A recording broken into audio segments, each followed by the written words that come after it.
Phillips underneath the counter. That's working. Where's that at? Wayne's working. That's what matters. Yeah. Did you come say, Tarzan? That's what y'all think. There you go. I think I got it. Don't touch it. Good. Yep. We apologize. If the county manager has nothing else, we'll go straight to public input. I have comments, Mr. Chairman, I didn't know if anybody else had any good person. Doesn't matter to me, the order. Don't mind. All right, I'll start us off. Public input time. Say it again. 3 minutes. This work looks different. With all due respect, being a hearing, I'd like to ask that that be waived and there's no more participation in hearing. We got an hour, so, but I won't need much more than 3 minutes, I don't think, but I would just ask for the consideration to maybe exceed that slightly. Just to be on the good side, commissioners. I have no problem, Stephen. If he's only on one, I think it's fine. Go ahead, Mr. Wayne. Thank you. All right, so, I'm sorry, Mr. Wayne, I forgot. If Go ahead. you would address the comments to the chairman. address the comments to you. Yes, sir. Okay. Just public meeting. We can do it. No, you don't have to turn, I'll just see them. You know, we got this in. Maybe. I'll try to be brief, but first let me say I appreciate the opportunity to provide these comments on the proposed 2026 budget, and for the time and professionalism the county manager, Mr. Reed Lovett, has spent with me over the past several weeks reviewing, critiquing, and justifying this budget. It's obvious the county manager, working with the county department heads, is working to assure taxpayer dollars are being allocated effectively and accounted for. Albeit, he does recognize there's more work to be done. And you know, we took it page by page, a couple of hours, and a lot I'm not going to mention here that we resolved, and there's a lot coming, and we appreciate what you're doing for us. So thank you, Mr. Lovett, for your efforts towards meeting the needs of our county and while managing this budget and our county taxes as low as reasonably achievable. So I've got 7 general comments that we weren't totally agreed on, but I'm just going to mention them, and then if y'all want to stop me and ask questions, I'd be glad to clarify. So a general comment dealing with the draft is House Bill 581 provides for a new FLOST, a floating local option sales tax.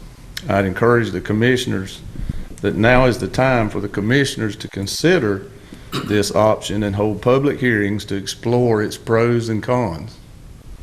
I suggest this would be a fair tax to mitigate the property taxes for all property owners, whereas the new floating homestead exemption that was just passed benefits the homeowners. So I would ask the commissioners to consider town hall meetings or some kind of exploring that FLOST tax that would benefit all the property owners. Another general revenue question is, where are the tax revenues in the first few pages for the Bitcoin mining and the solar panel fields, and how much revenue is being generated from each? Probably there's no zoning ordinance, and going forward the county ordinances are necessary to protect the best interests of its citizens and property owners. I think there's been some concern, some investigating, and trying to find out what tax revenues we are collecting from the Bitcoin and solar panel fields, and as far as I'm aware, we haven't been able to determine that, and it may be related to there's just no ordinance or no zoning issues that would clarify that for us. Third, okay, so now I'm going to get into the budget. I got a few comments on the budget, and it's on page 1B of the, I'm still working off of the 2026 budget summary draft. So on page 1B, line 14, there is a mobile home decal tax revenue. And my question is, who enforces that mobile home decal revenue? Is there any county code enforcement, any zoning ordinances, seems to be fair for revenue collections that more oversight is necessary on mobile home decals and property tax revenue for revenue fairness, dealing with the mobile home permits. And then I don't know, as far as ordinances and all, I haven't gone that far to look into it, but as I understand it, there's no really controls over that process. So I'm not sure that the revenue collection there is fair to all taxpayers from mobile homes. All right, the next thing I've got is also on page 1B, line item 69. It talks about tax commissioner fee city collection. There's no county revenue for the collection of taxes for schools, whereas there is revenue shown here for collection of city taxes. The law provides for counties to collect revenue for services rendered in collection of both school and city taxes. I understand the county manager is addressing this loss of school revenue tax collections, and perhaps, maybe in all fairness, the schools along with the cities both will now be paying counties for county services to collect those taxes. So go to page 2, Bravo, 2B, line item 80. And this deals with the Recreation Department. County Recreation is not fully benefiting from revenues being collected for use of the recreation ball field ballpark when weekend ball tournaments. In other words, like traveling ball. Sponsors of traveling ball tournaments are retaining a majority of the revenue, as I understand it, whereas the county should be entitled to more of the revenue for building and grounds upkeep. Also, this may apply to use of other recreation department facilities where the county is not recovering all the revenue it's due. This was just brought to my attention, being involved with travel ball, that, you know, these sponsoring of events are, but I think it's being renegotiated and looked at, maybe that the county would receive more of the revenue, because there is a lot of revenue being taken in, a lot of participation that the county, I think, would benefit from. Now I want to go to page 34. Like I say, we've skipped a lot of my comments that's already been addressed by the county manager. But on page 34, general comment for the fire department. And the question is, why do we not have a paid county fire chief position? It's my understanding that this position could add much value to our county fire service. I don't know all the details, but in terms of the service we do have being as great as it is, as good as it is, that we may benefit as a county if we had an overall county fire chief. I would just ask the board to consider that going forward. Next, on page 34 and back up on page 3B for revenue, the fire and rescue special millage rate, special tax, was budgeted in 2025 for $580,000. Why isn't the fire millage rate adjusted to fully fund the fire department 2026 draft budget of $707,000? The fire millage rate is outdated and was not adjusted when fire pay was increased and to account for more realistic number of fire calls. To adjust the fire millage rate would not be a tax increase, as it's reflected in the current county millage rate. Thus would simply be a decrease in the county millage for the amount the fire millage rate was increased. The fire tax should be a true representation and collection for what is meant to be funded.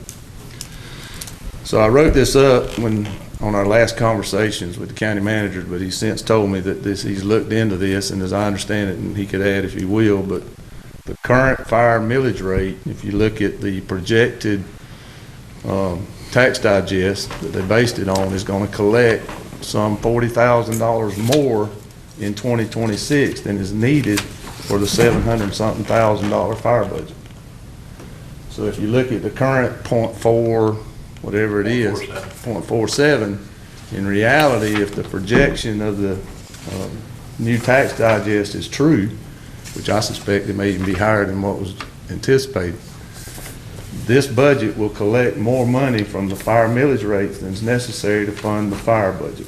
So I would ask going forward, once you get the final tax digest and start looking at millage rates, that you consider a rollback for all the property taxes, a rollback in the fire millage rate to better fund what's actually needed to support the fire budget, if that makes sense. I meant to be looking at you. I'm sorry. Now, was that, any questions on that? Am I clear in what I'm asking as far? You lost me for just a minute. Okay. Are you asking for an increase in the fire tax or a No, decrease? sir. No, sir. I believe that, well, up until this point, based on what I was seeing, yes, it would have been an increase in the fire millage rate, but it would have been a wash because it would have went up and the county millage rate would have went down because it's a total millage rate for the county.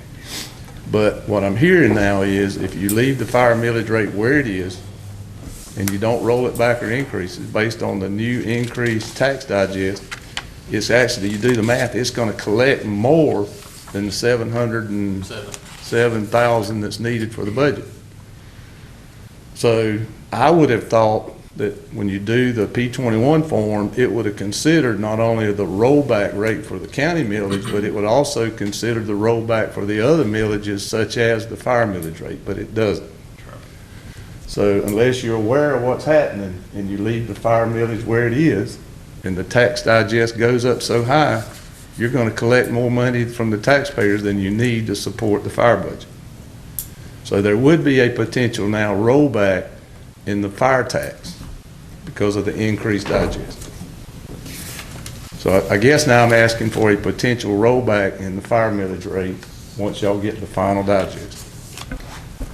Because it's not on the PT21 form for calculating rollback. Does that make sense? Okay. All right, and lastly, concerning the recent tax notices as it relates to the budget.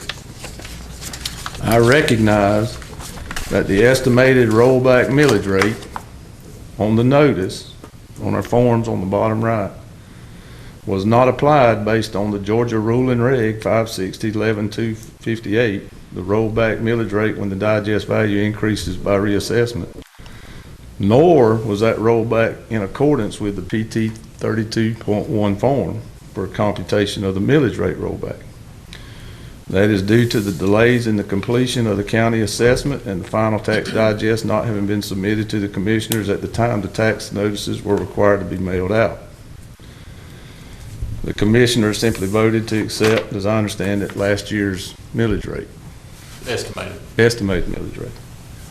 As the estimated rollback millage rate, that's correct. Based on significant increases in this year's fair market property values. This appears to be an overestimation, and the final millage rate rollback should be less than shown on the tax notice, meaning a smaller number in the millage rate. It should be, that's what I'm expecting. Also, by definition, in the form PT 32.1, there's a significant difference in calculating what the rollback millage rate is and what the calculation is for the final county millage rate will be. So it remains to be seen if the final county millage rate will have to be increased above the rollback millage rate to account for the draft 2026 budget increases. And subsequently in determining if a county tax increase will be required. Again, I thank you to this board for the opportunity and look forward to reviewing the final 2026 budget, the form PT 32.1 for the rollback millage rate calculations, and the subsequent 2026 county millage rate. Fiscal responsibility of county taxpayer dollars is paramount. And I trust together we as citizens can work with this board to challenge wasteful spending while funding the budget needs within our means. And that's all I had. Thank you. Commissioners? No question? County manager, you want to address any of those? Yeah, I don't have any questions, Mr. Ron. Like I said, we did spend several hours, which I enjoyed. I know he did too, at least he acted like he did. One thing, thinking you may have answered one of your own questions when you talk about the overage on the fire taxes, that could also, these commissioners could use that to fund that county fire chief that we talked, that you mentioned. It So would there be is, somewhat, if the estimates are correct, some $40,000. If Right. the estimates are correct, and an over tax burden on the taxpayers, right. unless they add a position. The other thing was the tax notice. These are just notes I wrote down. On the tax notice, we did, at the last commissioners meeting, put an estimated tax, which was required and talked about in the House Bill 581. So the estimate, we knew if you would have said, we're gonna roll back,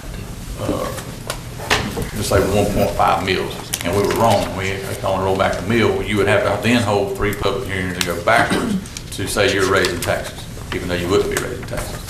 So the board elected to go with the millage from last year, so did the city, so did the school board, because one, this is the first year of the House Bill 581 and these new assessments. And then 2, we already knew projectedly we're gonna have a rollback, so taxes will not increase based on projections. Like I said, we're still trying to finalize the digest after this 45-day window of the exemptions and those things. We have not filled out the P32 form until I get a digest that we can submit to the state that they'll approve. So I just wanted to put that out there. The estimated tax was used by all 3 entities because of the language in the House bill that was written and that was voted on. Moving forward, we can try to dial that, and we were in the middle of a reassessment that has been going on for 3 years as I recall. So smart, the best way to do it is go off the estimated, and what I found, talking with several people that has come in to check on their taxes, rightfully so, we want everybody to have every exemption that's owed to them, by all means, and I think the tax assessor even sent out notices even ahead of the assessment notices to farmers and things like that to go ahead and come back in and get check on your preferential or your Kubas or your Flippas, because we do want everybody to have as much exemption as they can get. Don't want to burden the land there. So did that, got the assessment notices, we've been talking with people, and I found that even with the current millage rate as it was, in which we're not going to stay there, but even some were less, paying less taxes than they did last year. Plus, on top of the House bill floating tax, you also had the $10,000 that was already allotted through Appleton County. So a lot of people's number when they went to net taxable value was $10,000 less than it was the previous year. And what they 10 and 2. Yeah, 10 on the county, 2 on that's correct. the S1. And then so that even lowered the taxable value. I don't want to say taxable value from last year. So. And I would agree that the benefit for the homeowners is seen in this exemption for the homestead, but the burden on the non-homestead property, we're going to see, and that's why I mentioned the floating local option sales tax would benefit those property owners if we collect fair tax and they get a portion of a 1% sales tax that this board would have to go through a resolution and have it on the ballot. That's correct. But that would give the other property owners, the non-homestead property owners, the benefit of House Bill 581. Back when we started the House bill, when we did the 3 meetings, I did mention this, and I think I said it in all 3 meetings. The burden with the House bill that was voted on and put in fact, the burden is going to rest on the business owners, the non-homestead, and the utilities. That's where the burden shift was, and I explained that, I think, in detail. A lot of our homestead property owners are business owners in Appleton County. So they save over here and then they took some of the burden over here. And even if the commissioners were to consider that now, it would be 2027. A year. That roll out. So if we don't look at it and take it seriously now and wait till after this coming session, it may be 2028 before we pass that benefit on with that floating sales tax to the non-homestead. So it's not something that would happen overnight. It needs to be digged into now to understand the pros and cons and decide and get it on the ballot, and so we can get it 2027 for the non-homestead property. Right. Yes, sir. Commissioners, anything? I got a comment. We've been working on this evaluation for this, our 3rd year, right? Reed, you've only been here a year. Myself and Randy, I guess, and the chairman are the only ones that have been here for the duration when we started this. And we purposely structured it the way we did to benefit the homeowners, because had we gone and implemented the values of the homes previously, then their fair market, their base year would be the fair market value, the high fair market value previously. So we pushed it out as far as we could to benefit the homestead, the home, the people on fixed incomes, the people like that are going to take full advantage of this homestead exemption.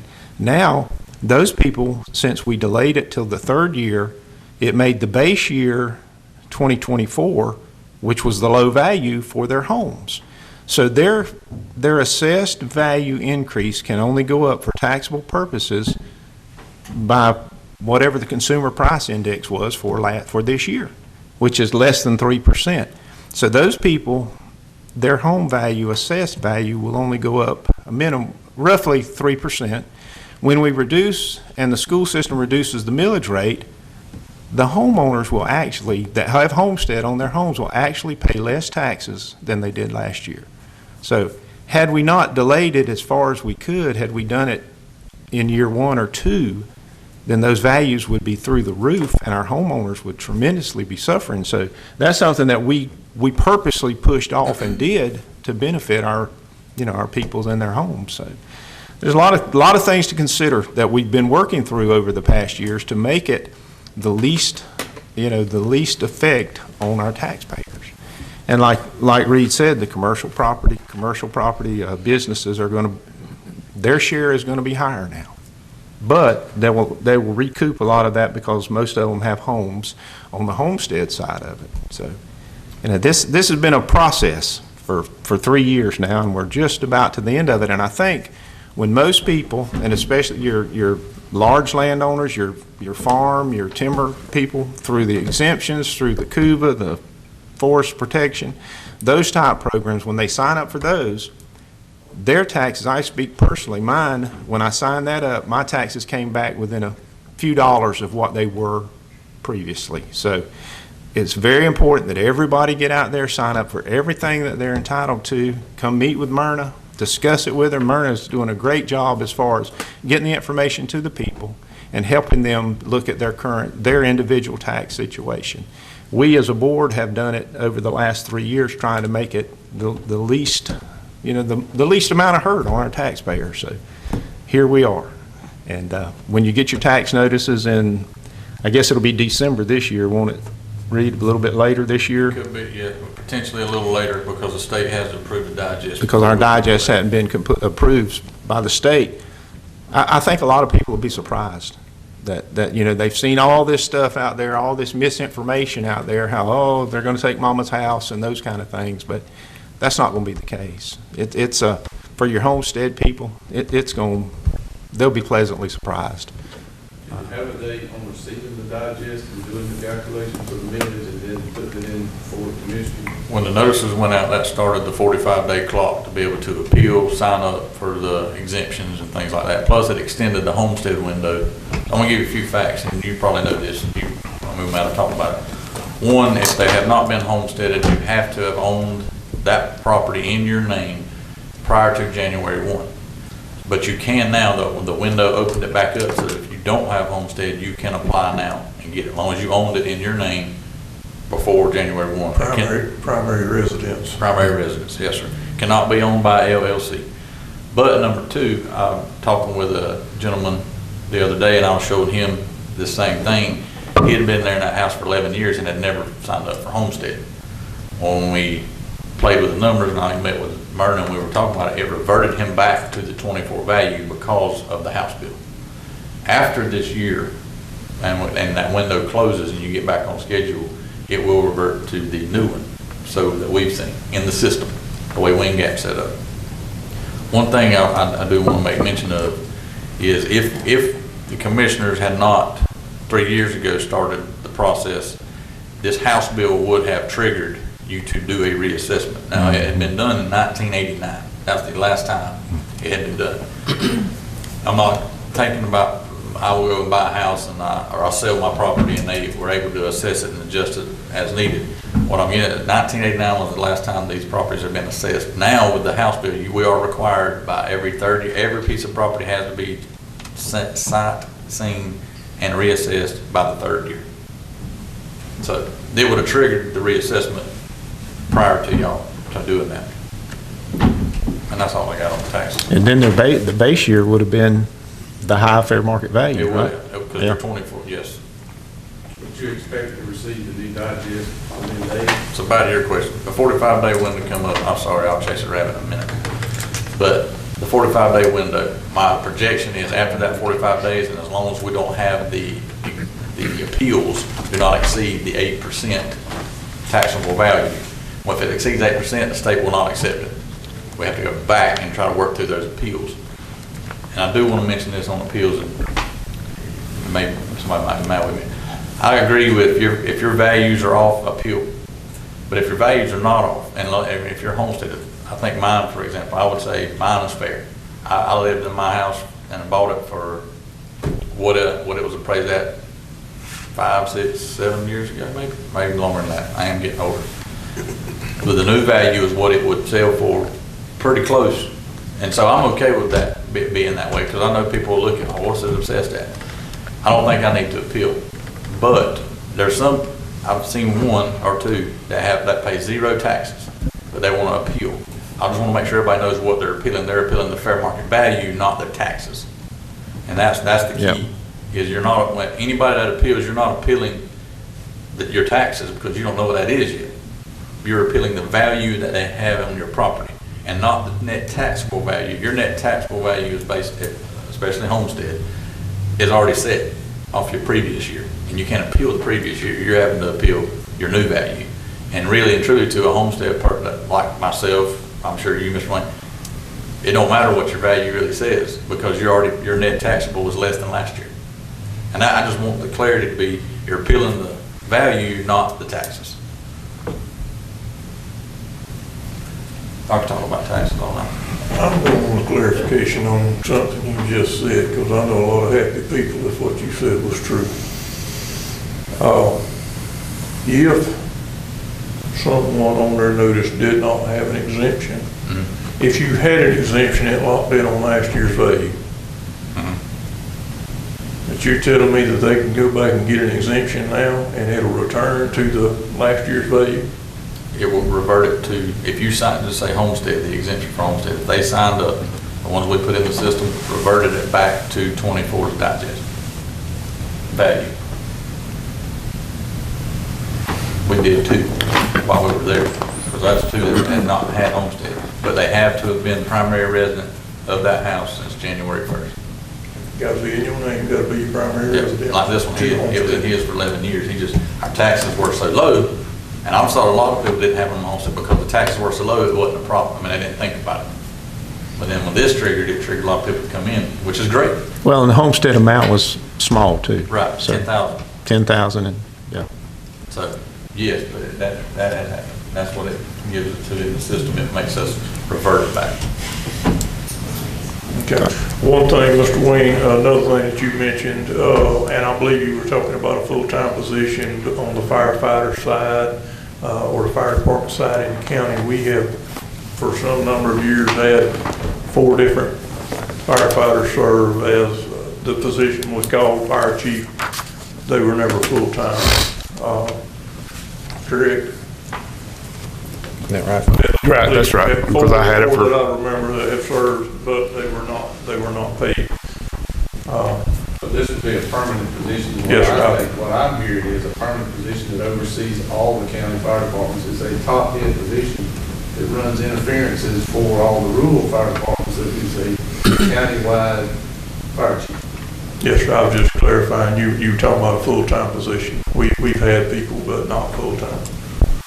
Any other questions? Yeah, one more comment. Read the new homestead, the new special on for school tax on citizens over 70 years of age. They can come in and sign up for that exemption at this time too, this open period too. All exemptions are open right All now. exempt. So we need to make sure that everyone knows that, especially your senior citizens, that they can come in and sign up for that relief now. There was only a fraction fraction of people that should have qualified for that actually come to qualify. That's right. So we need to get the word out that, at least come see Myrna and see if they qualify. And I'll tell you, the ones that did qualify for the, maybe 10,000 left is 7-year-old. The number that did, the only revenue burden to the school was right at $70,000 for revenue. It was very affordable.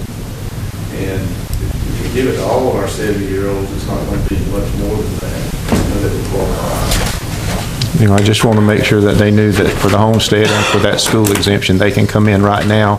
What's the cutoff date on that? October 9th. So through October 9th, they've got time to sign up for those exemptions. I recommend, I believe I counted, I knew of 2, 3, maybe 4 exemptions. I believe there's close to 10 in reality.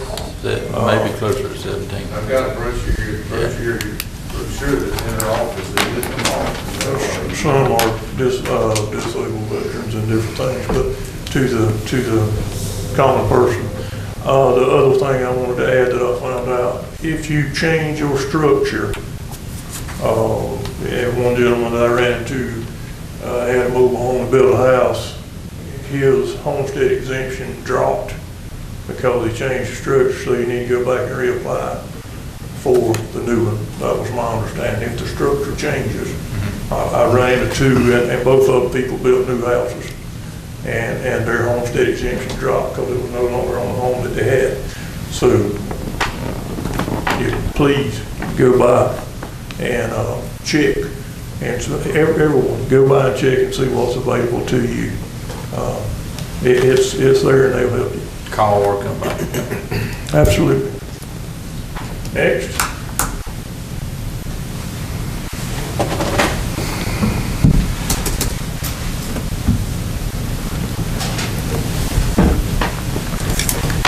I thought you was going to come in there. No. You should have. Anyone else? I hope we've answered some questions. I got one answered, I didn't know. I have a question.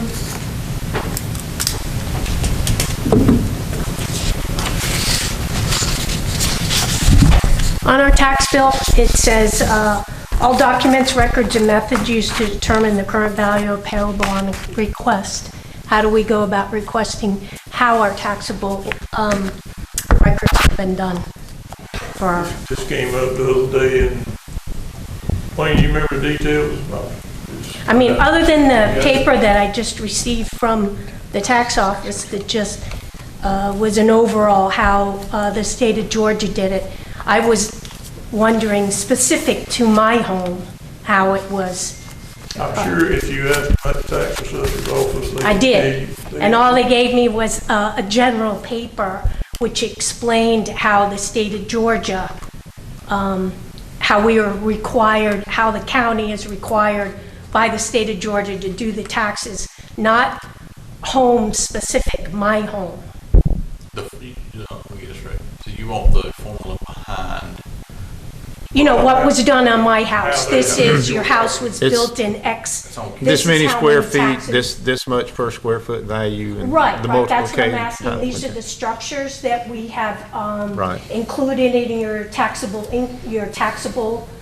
what your taxable Right. property is.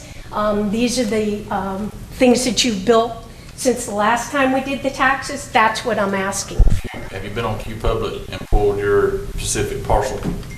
I've looked at the parcel, but it doesn't give me, at least unless I didn't look at it I correctly. think they were working last week to upload the new documents. Which Okay. will be the pictures, the building structures, each one, the value of each one. Okay, I'll verify tomorrow. okay. If you will leave me a number, I'll be glad to call you. with- All right. If they make sure they've got them. Now, I think that'll answer Yes. probably what you're looking at. And Yes, if because I they- want to know that the buildings that they're taxing me on, it should be taxed. Yeah. Okay. But leave me a number before you leave, Okay. and I'll be glad to call you, because I'll check with her, make sure they've got the new ones uploaded in the All right. Q-Public. I think they did because I just looked at one today and it had changed. They Okay. loaded some more information in it. Okay. I have a answer for you on the tax, so may I? On the, talking with Lacey on how we get the mobile home, you brought up mobile homes. So the response was, they're required, one, to get a move on, move off permit, and then we'll require a paid tax receipt before they can do that.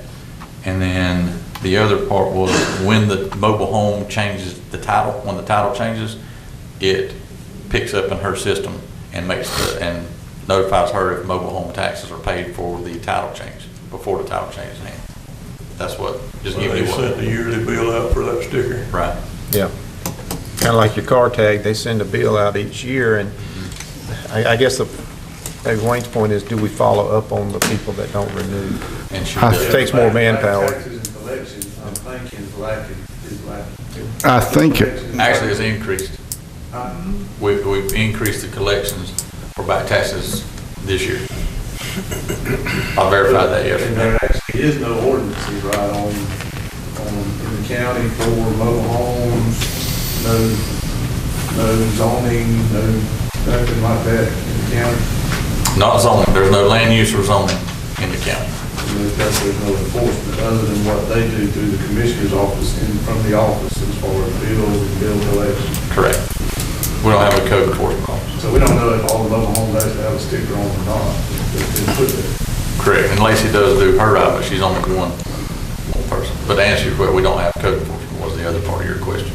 And I understand too from our conversations that when you apply for power bill, the power company forwards that to the collection, to the commission.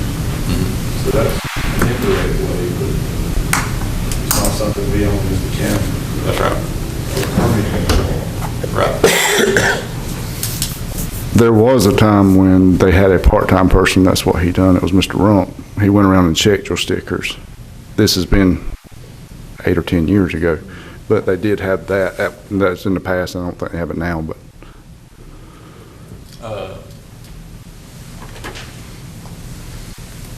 Yes, I need to ask that question. Me and Lacey did discuss that. There is, we've used an avenue as recent as last year for a part-time riding around, the days they go riding.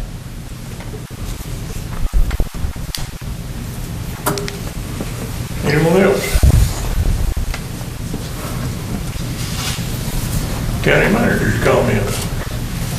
I think I gave enough. Good. On my part back over, talk taxes on that. Again, I just want to say to everybody, please go by the tax collector's office and go through it with them to see what exemptions are available to you. There are many of them. Some of them are really good. There was one that I ran across this week that was really valuable to 65 and older. Other than that, I appreciate everyone coming. Commissioners have anything else? Nothing.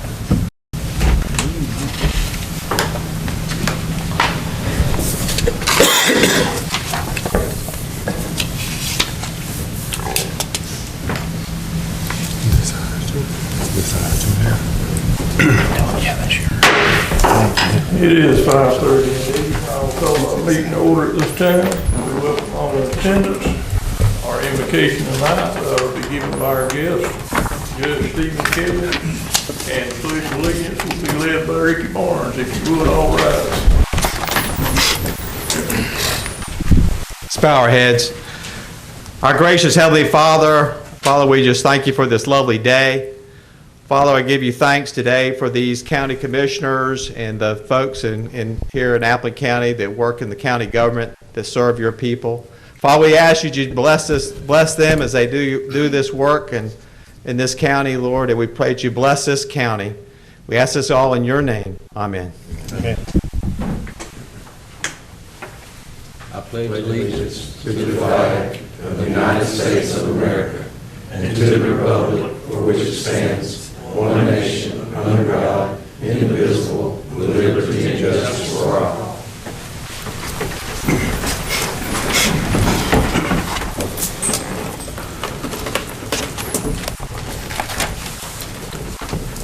On our agenda, it was so nice and simple, and someone had to tamper with it late. With the commissioner's approval, we need to add a CDBG presentation be the first item under presentations.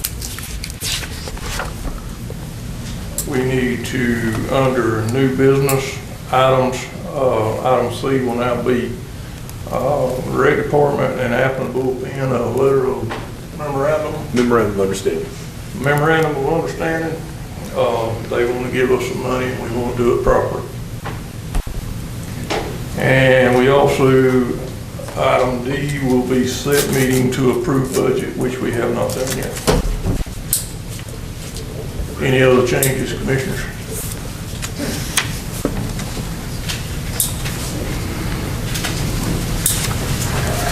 Do I have a motion to approve with those changes? So moved. Got a motion from Commissioner Edwards and a second. I'll from second. Commissioner Ken, all in favor? We approve the agenda with those changes. Approval of minutes for our regular meeting from August the 5th, 2025. Commissioners?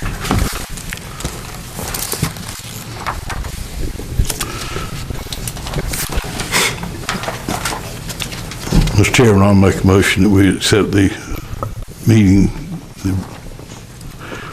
as written. Motion to approve the minutes from August the 5th, 2025. Do I hear a second?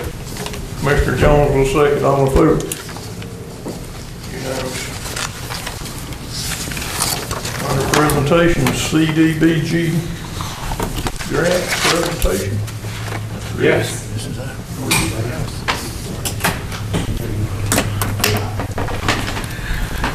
Good evening, Commissioners. How are you doing tonight? I bring good news from the Department of Community Affairs. We, with your help, worked on a CDBG application, and a couple weeks ago, we got the announcement that yours was approved for $1 million. The project we're going to be doing is a paving street and drainage project on 4 roads. Do you know the roads? Okay. The total project is going to be about 1.8 million, and here's $1 million of it for you. So we are super excited about this a successful application. As you may know, as a redo, we actually did a lot of the work in 2024, and we're able to resubmit with a little more work this year. But we're happy to have it. We would love a photo op. We have a press release ready to go and a photo with the commissioners, and we can take that and be on our way. Commissioner? Do you have any questions for me before that? All right. Thank you. Thank you. Thank you.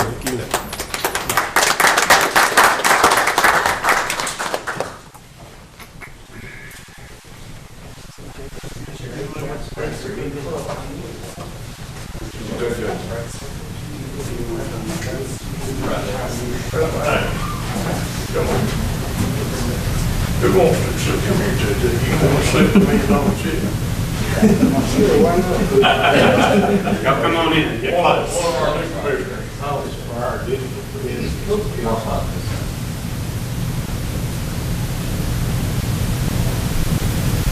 Got us.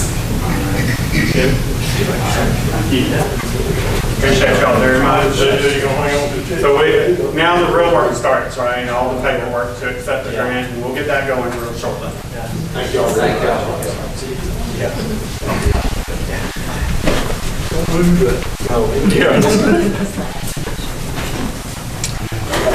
How long do you think it's going?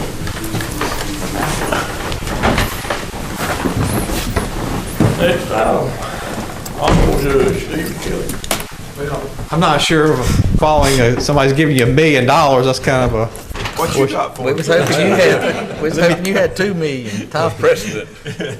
What I got is priceless. What we offer is better than what money can buy. But my grant writer, Lisa Johnson here, she's finance director for drug court, and so I heard her heard her mumble under her breath, yeah, the work really starts now. It's not the application is going with it. I come before you today because we have drug court in in the Brunswick Judicial Circuit was started in 1998 by the Honorable Amanda Williams. We were the third drug court in Georgia, actually. And it's been based out of Glenn County, and then it got expanded into Camden and Wayne County for physical locations. And then when I took over in 2011, maybe 2012, we went ahead and expanded up here. We had, may have been about 14 or 15, we switched to provide our treatment providers. Pineland was providing our treatment, and so we'd have some sessions up here in Appling County. We got, with the help of your sheriff, Mark Melton, and through the opioid trust money, we were able to get a grant for 2 years to help pay for having additional treatment up here and services up here for Appling County, which will serve Appling and Jeff Davis counties. And they're using the Pineland office building down here. We have, with that, by having them come here, they're paying their drug court fee to the clerk of court, Marcia Thomas. And so, back up just a little bit about drug court, because I'm not sure, a lot of y'all are new commissioners and don't really know what drug court is. Drug court is, so if somebody has an addiction, then instead of, and we try to take those people who are a little more high risk people and people who you can actually save the county money. Drug court is a 2-year program. It's very intensive. It's very difficult. Most of these lawyers out there that represent these people will tell if you're not serious, don't take drug court, because there's only one way after that. Drug court has 5 different stages to it. They have to be, in the first 6 months is very intensive. They basically come every single day. And then it tapers off, but they're drug screened a minimum of twice a week. It's random. It's visual drug screen, so there's no cheating the drug screen. And then we have a lab quality machine, and then we also from the lab quality machine, which is run by Thermo Fisher, we have trained personnel who do that, and then they have a right to have that confirmed. They have to, in the program itself has, of course, it's like going to school. We require them to pay $100 a month to participate in the program. We require them to get a job. I require them to do community service in the communities that they live in, to give back to the community. They've taken so much from the community usually by their criminal activities, and to their parents. It's good that they give back, get their GED. We try to get them back the statistics are really, really good. It's a national drug court is now, Georgia's been recognized as a leader amongst the nation in drug court services. It's one of the programs really that government has gotten behind that works, and the economic benefits are just huge. I mean, if you can imagine, I got a guy who say he's breaking into cars and he's hooked on meth, and if I can get him, we can take him and get him in the drug court. Well, instead of locking him up for 5 years or 3 or 4 years, at $30,000 a year, and the cost of having here at the Appling County Jail, the medical cost, now this family's on type of services. It's huge. It's probably what comes back to the communities is about $42,000 in benefits from not having to pay all this. But the real thing is that we can turn people's lives around, give children back their parents. Again, they become, get a job, taxpayers. We focus in on having them a well-balanced person. We want them, to increase their mental capacities, physical, spiritual, emotional, financial services. Again, it's a very comprehensive program. We require them to come to court twice a month. Right now, because there's only five judges and I'm the only drug court judge, they have to come to court twice a month in Wayne County. Once they get to the higher phases, they only have to come to court once a month. When on my way here today, actually I stopped off at a store in Jessup to pick up something, and the lady that was working in there says, "You don't remember me, do you, Judge?" I said, "I absolutely do." And she'd been clean for about 3 years, and so she was just lawsuit monies that they've gotten instead of just buying Narcan. Then they've worked with drug court. We've hired some peer support specialists, which are people who are in recovery, to work with these people to help them get jobs, stay clean, get sponsors, where to go to meetings and that kind of stuff. And then there was special money in the state that's for a region, and myself and Sheriff Melton were on the funding committee, and we didn't vote on the grant here, but the grant was submitted by her right there, but we were funded for $400,000 to provide drug treatment for Appleton County for the next 2 years, full time. But we could use opioid money to help fund drugs. Absolutely. I mean, there's some, we're and if y'all have some that you're kind of curious on how to spend it for, then we'd love to come back and have another conversation with you. And because there's some, who would be the point? If anything, we need to use the money, and there's a lot of need in Appleton County. I'm just telling you. Judge, who would the point of contact be for my county manager for any opioid funds to be utilized? Well, I mean, I'd love to be a point of contact, and Miss Johnson right here, she's got her card right there. The finance lady, I knew she. Happen to have a card. Yeah. So, there's a lot of issues. I mean, housing's a big issue for these people. Transportation's a big issue for these people. In drug court, the law actually allows me, if I have somebody who, hasn't paid a traffic ticket and their license is suspended, and we're trying to get them to get a job, pay child support, pay their fee, then I actually have the authority as a judge to give them a temporary work permit to get them, so they can get a job, so they can pay their child support, pay their drug court fee. And, some of the basic things that you and I take for granted, we're starting from zero with a lot of these folks. And that's why it's a 2-year program. And most people don't realize, that drugs, recovery is not something that you just, I tell people all the time. I went to, my wife bought a bunch of fudge the other day, brought it home, and I kept saying, well, I'm not going to go by and get it. But I walked by, when she opens that box, she's going to say, what happened to her fudge? And sugar is an addiction. I can tell you what, these hard drugs like, meth and fentanyl are just opioid addiction. For people who are opioid addicts, like for heroin addicts, and they've been mainlining and stuff, their brain stays altered for 4 to 8 years. Okay, 4 to 8 years. Just kind of think about that. Their brain chemistries is altered for that long. Crack cocaine, brain stays altered for 2 years. So, recovery is when we take them through this 2-year program, we don't just drop them. We try to keep track of them. In fact, we do keep track of them. By state law, we actually run GCIC reports on them every year to see how well we're doing. And there's national best practice standards and stuff. But it's it works. So thank y'all. Thank you, sir. Thank you, Judge. Don't need anything else. I'll head back to the coast. Safe travels, Your Honor. Thank you. Thank you, sir. Under old business, we have none. Under new business, Air Medicare Network Municipal Side Agreement Review. I believe the county manager may have information. Yes, sir, I do. Included in the packet is the invoice and the agreement where we had done in prior years where we agreed to pay the $70,000 for the municipal site plan that allows our citizens the discounted rate through ARIVAC to have household plans. And we pay the $70,000, and it's from September 28th to September 28th.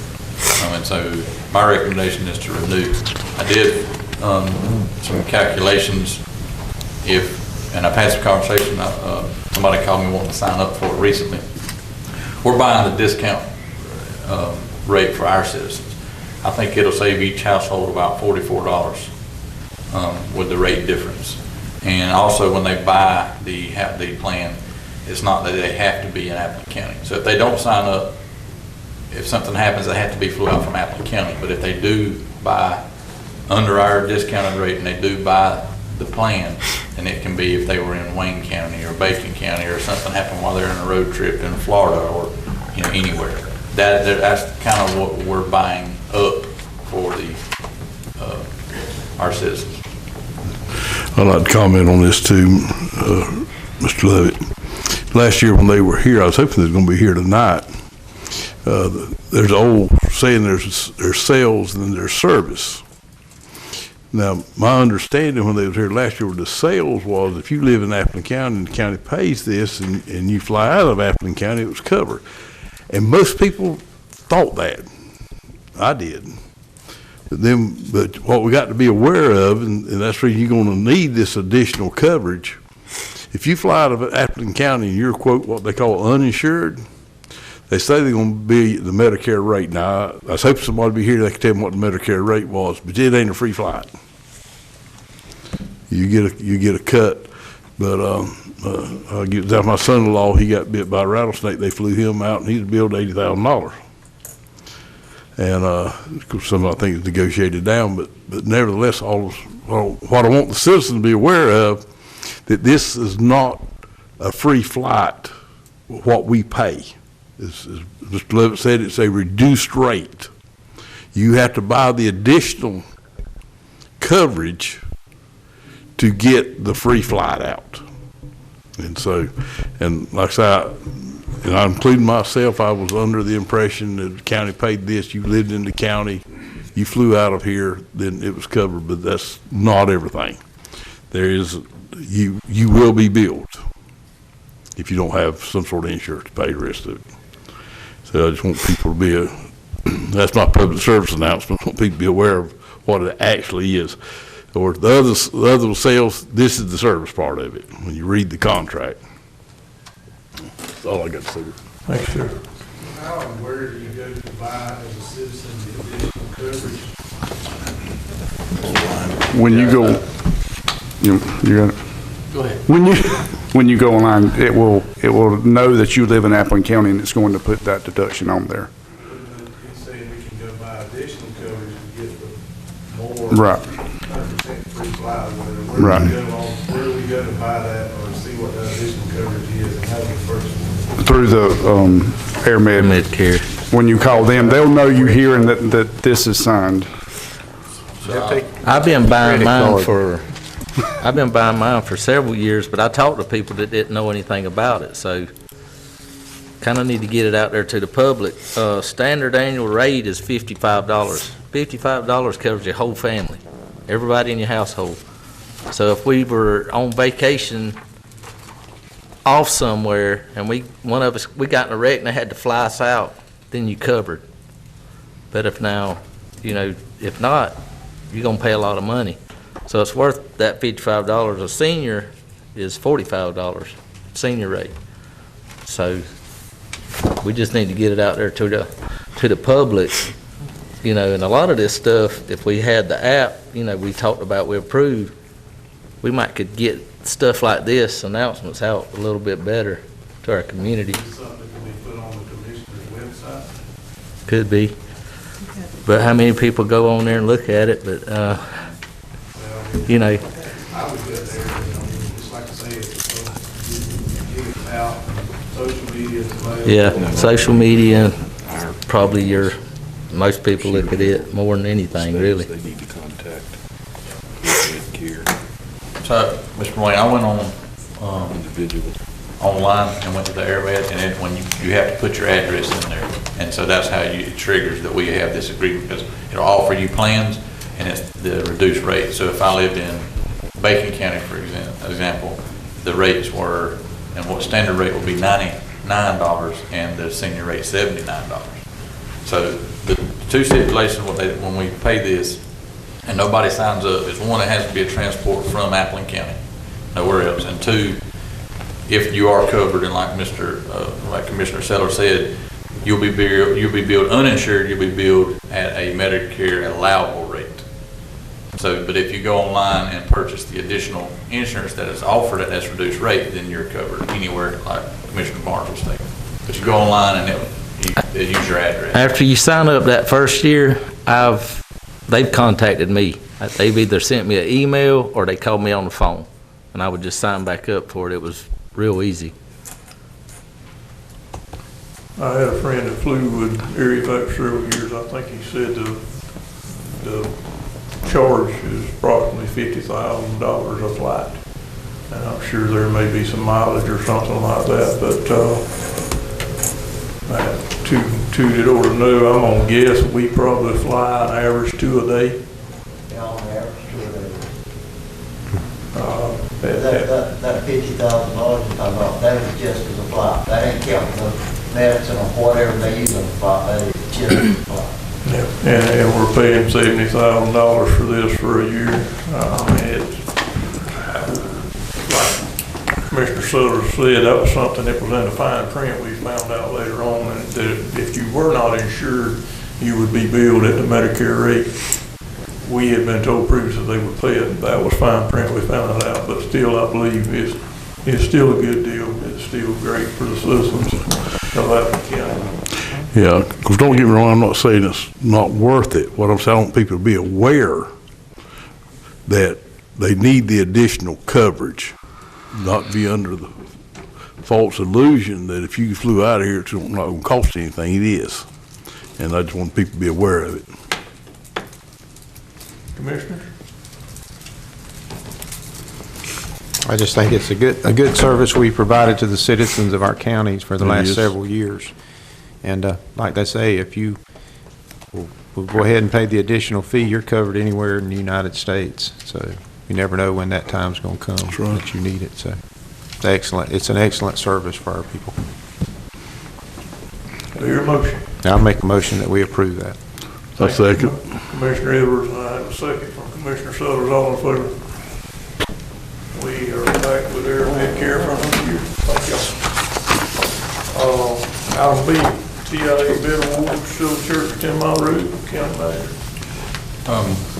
Yes, sir. So this was the TIA project that we had approved that's funded through the TIA tax dollars that the state collects. We did the bid opening on August 26th, 2025. We had 4 bidders present, and the recommendation is to go with the low bidder, the Scruggs Company, at a total dollars of $3,438,614.11. Scruggs, yes, sir. Commissioners? What jobs have they done for us previously in the county? Can you think of? They had took over, so they bought, merged with Littlefield Construction, and they did part of Crosby Chapel. And took over part of it when they bought the company. Paving, recently, I don't think anything. The most recent would be Georgia Asphalt Producers and McClendon. But they do a ton of work. Their references more than checked out. Okay. I was just curious if we'd had any experience with them in the county. But are they the ones that own the plant between here and Surrency? Okay.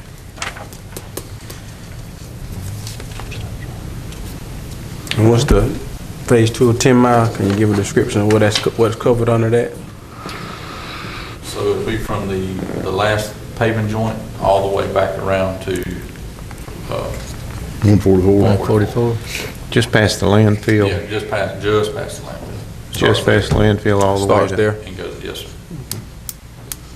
And then Satilla Church Road as its in its entirety to the county line. Any idea when they would start work? We're hoping, so once we got the bids out, we were hoping within the next 2 months from what I heard, as the latest timeline.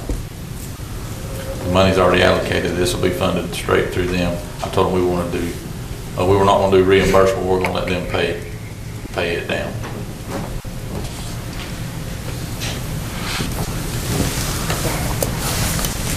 The highest bid, I'll tell you, was 4.7. Yeah.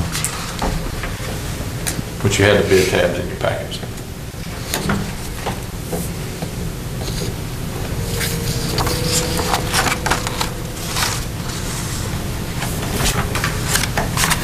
Commissioner, do I hear a motion? I'll make a motion. Commissioner Howard? I'll make a motion to go with the Shrubs Company to start the asphalt on the Satilla Church Road and 10 Mile Road, Phase 2. Thanks, sir. And a second? I'll second. Commissioner Kent with a second. All in favor?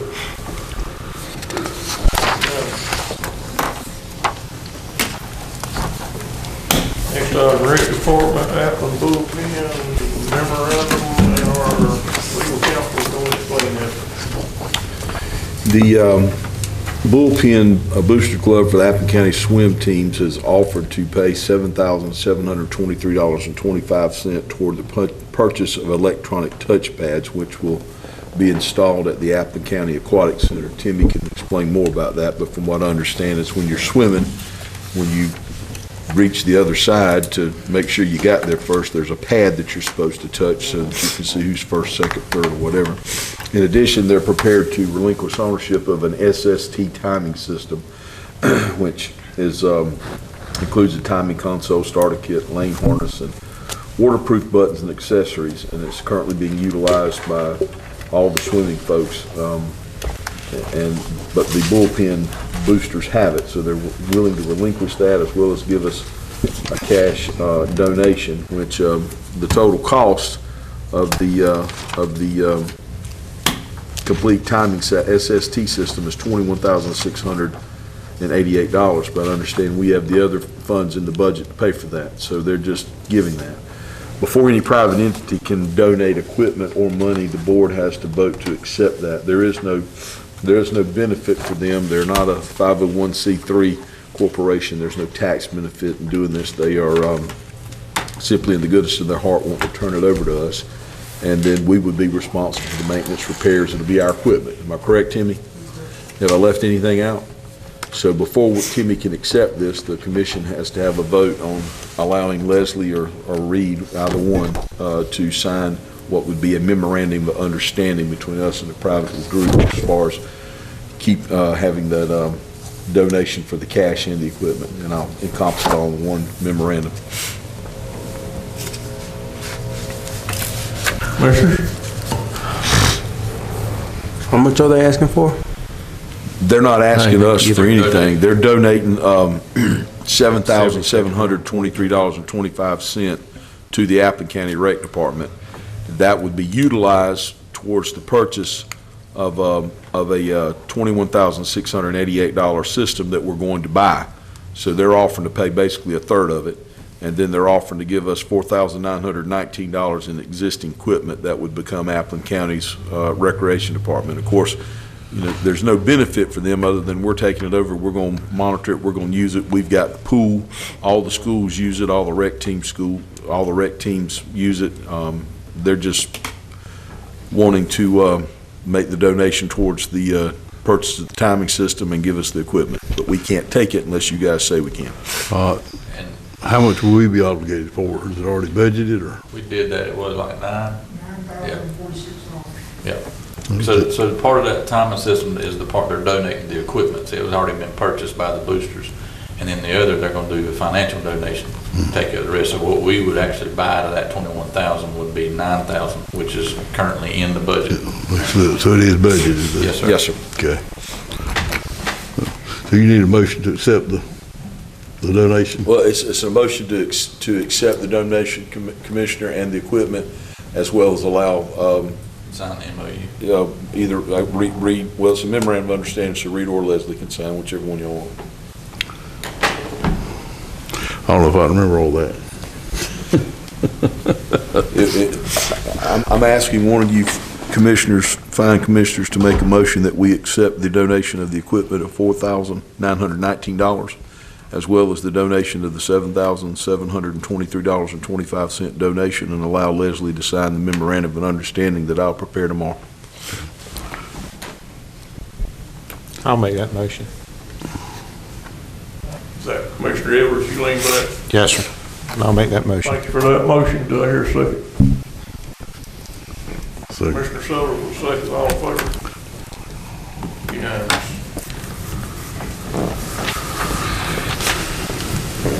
Item D that we added, I need to set a legal to approve the budget. County manager. Yes, sir. So after the public hearing was today, we do have to set the budget, approve the budget before rolling into October 1st. I have 2 dates for that call meeting, one being Tuesday the 23rd or Thursday the 25th, whatever be the pleasure of the board. I will be in Forsyth and training both of those dates. I get out at 5 on Thursday afternoon, which is 2.5 hour drive. What was the dates he said? I'm open to any of it. 23rd and 25th. Let me see. It's 23rd and 25th. Yeah. What did he say? Tuesday, the 23rd, or Thursday, the 25th. Or the 25th, 23rd and 25th. We can go to, Let me see.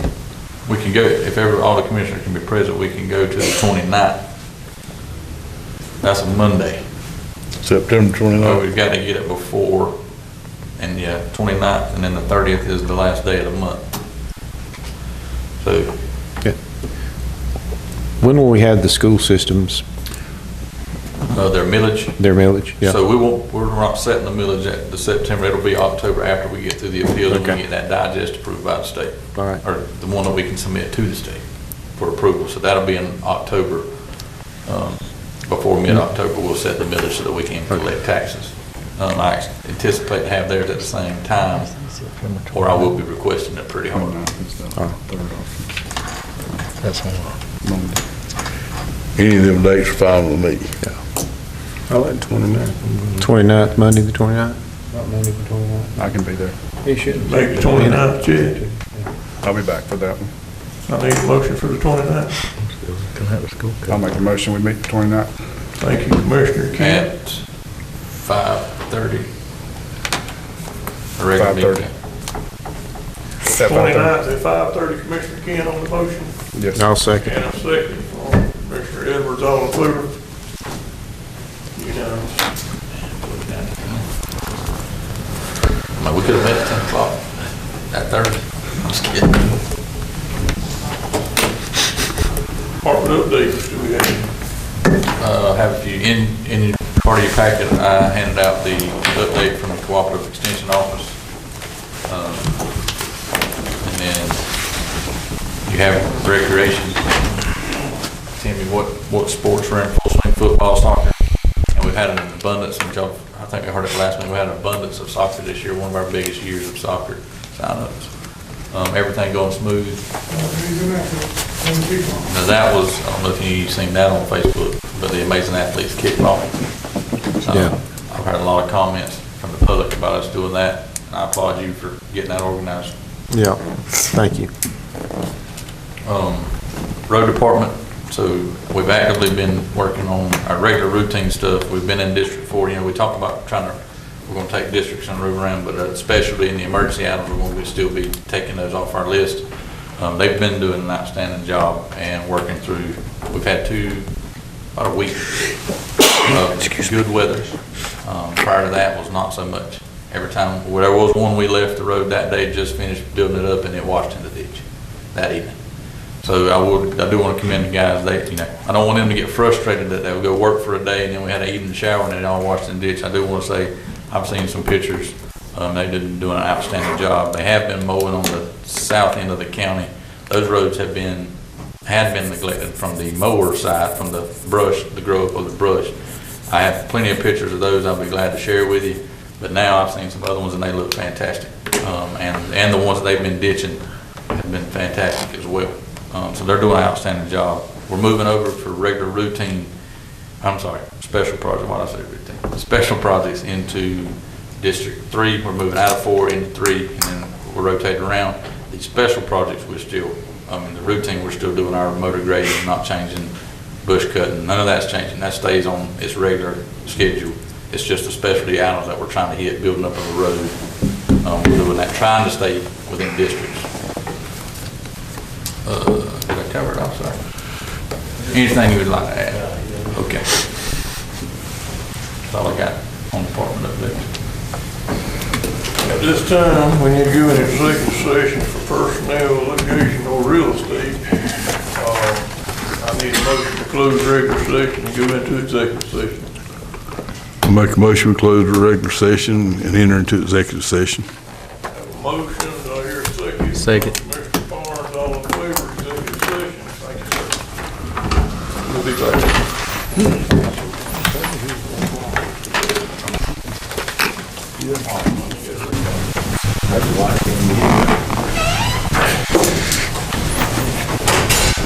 What's in the time? You have reasons they think you're on. Exactly.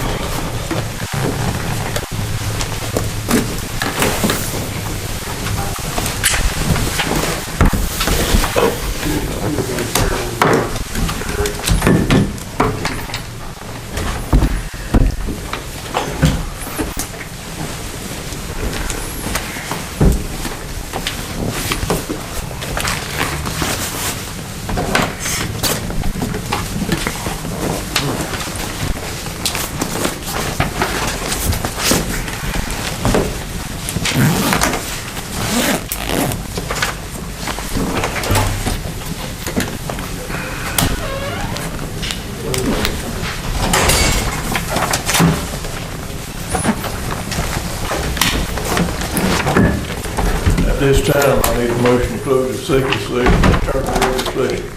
So moved. Mr. Edwards, in a second. Second. Mr. Barnes, in a second. All in favor? We are back in regular session. After executive session, what do you have? I have no action taken, to be taken after executive session. After much debate. After real estate personnel.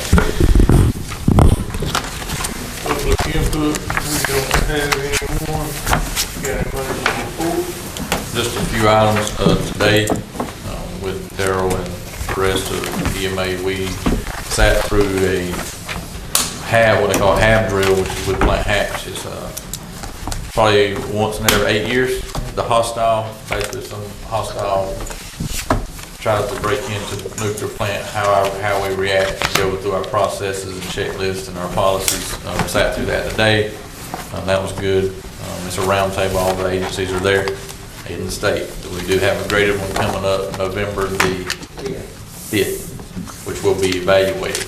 Like I said, the hostile, we do them with weather and release of radiation periodically, but the hostile and the release is once every 8 years. So that went good today. We've learned some things that we need to tweak a little bit, and so we're going to move forward. I'm part of the Baxley 150 committee. We had a meeting last week. Baxley celebrating this year 150 years. So there'll be more coming with their celebration. We are a part of that. And so I'll keep y'all abreast of what all we can, how the celebration is going to go. There's going to be a street dance and, Swinging Medallions are coming. I think that's a confirmation. So, but I'll let you know. I think it's November the 15th, which is a Saturday. But I'll keep you up to date. Road projects, we've completed Holmesville, section of Spring Branch, several other ones that myself and Carol have been a part of. We do have some with Sumner. We're still waiting to complete it when they come back. And Prentice Road, and then the striping you've seen, we've come back in and did the striping, SAP striping project. So they're working to complete those. We're in the final stages. As soon as they come back, they had to move off and take care of an emergency, and then they're coming back to finish. And then there was 3 more of the streets in Alpha Cadillac that we're going to shore up while we're there, coming by those areas. Other than that is my report, sir. Besides, thanks, sir. Great to be here. Got a long day. Has been. We started together and we go in it together. I'm gonna go that way and you go that way. Just have to remember truck and tractor pull, September 19th and 20th. Always good, entertaining if you get a chance to go. Like Reed, I appreciate all the county employees that were involved in that drill today. There were quite a few of them, and it was a long exercise. I had a short break in between the time for the meetings. Commissioners, do y'all have anything besides a truck tractor pull? Anything going on? Y'all wanna go home? I'd like to say thank you to our county manager, Reed. Been doing an awesome job dealing with people, and our road manager and Timmy, our athletic director. They deal with a pile of people every day, phone calls. And it's not an easy job, but they do a great job. I want to thank them. I think with what's been going on, the tax assessor's office too, appreciate Yes. it. I have been part of that too. I've been down there. You can't get it Ain't twice. gonna live by herself. And everybody's handled it very professionally, and I appreciate that. Anyone else? I've got the golden hammer in my hand down here. Go for it. Our meeting is adjourned.